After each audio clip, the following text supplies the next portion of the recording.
Praise the Lord. Odo for me ma wakwaba nanso. E de ba wote ase senjumedi so. Ono kwafo ne ne awafre ye no no nso na obeye. Inshranka saforadi din ono ode yankwa acha ye. Na wama yehu ewia enede yinso. Aseda kese enka ne din kronkron no. Enen so ye nyankopon ne abankese ye wo ma ya ye krado se. Nyame kronkron be kasa e de akire ye. If you see him, see a quitty was some yentimi nyeshe. Nti na mwasem so nakasa chere and then so. Nana mwasem so see a brabo. Ewo Jesus Christ dimni a bompaye. Amen. Other form is some acquire the body as yes in Jumedi. So you ever fire king can no. If you look at some pa eti do me no. Nchichem with you no sonko si eduasa and 9. Eti do me no. Eduonu sonkosi eduasa enai. Luke chapter 12, 27 to 34.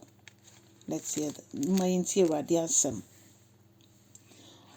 Erade twen adwen janso se genhwe ewurem wesukoko. Se de sifa efifi na nyini fa. Ose omunye adwuma flowers wo hoi esukoko omunye adwuma.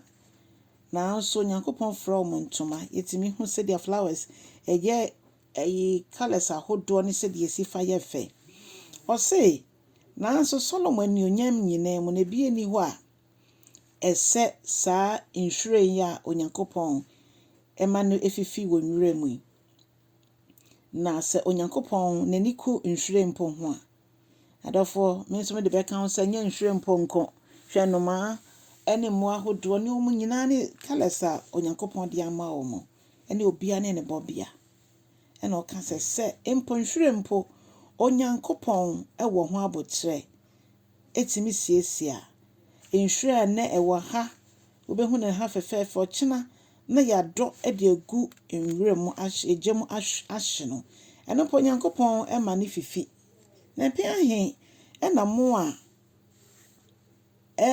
mabom wo Onyame sesoso menhwa mo so na afi ose adanti na ye ni gidie yakwa ho kire mu a yentimi fa ye hu nyina nto Awurade so ose ye gidie sua ose adanti na ye dwendwene ye bedi ne de benom na ma ye ndwene sa niama no ho niama bi a ose biasefo na eso mo dwene sa if you say yenim se yenyankopon de o ma ye yendada eduane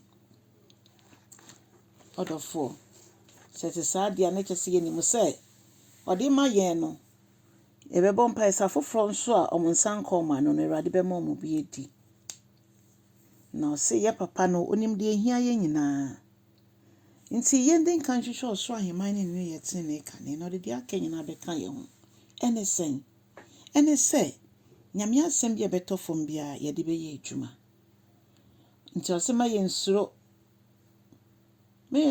na ye gya ne fe o se me nsuro eku ketwa me nsuro e bi se ye gya ne fe se ode ye be hye ne ho ani onyam na ode aheman no ama ye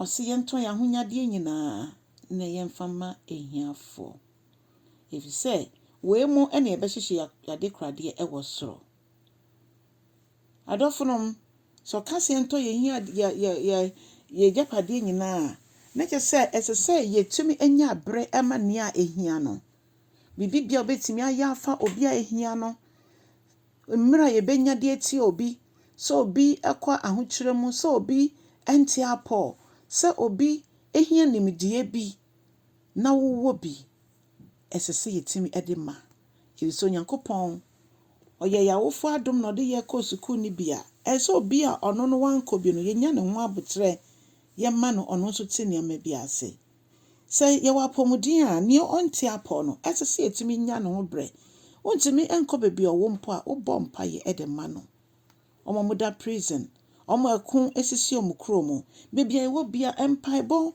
enni barrier empaibo enni akwansidie bia ye de na se yendi ma afoforo odofo na afi o se eba sa na yade krade e wo soro o se ye japa bebe japa de wona ho ne yakoma nso wo eho no akromfo ntimi nwia oja anansuo ntimi mfa ntini ye na asase ha bia eso bia no ye betwa ho aba na onyankopon de ho aketua etwen yen ewo soro onyankopon domombo aye ne ntimi de no kure enko ewie yi ewo Yesu Kristo dim amen.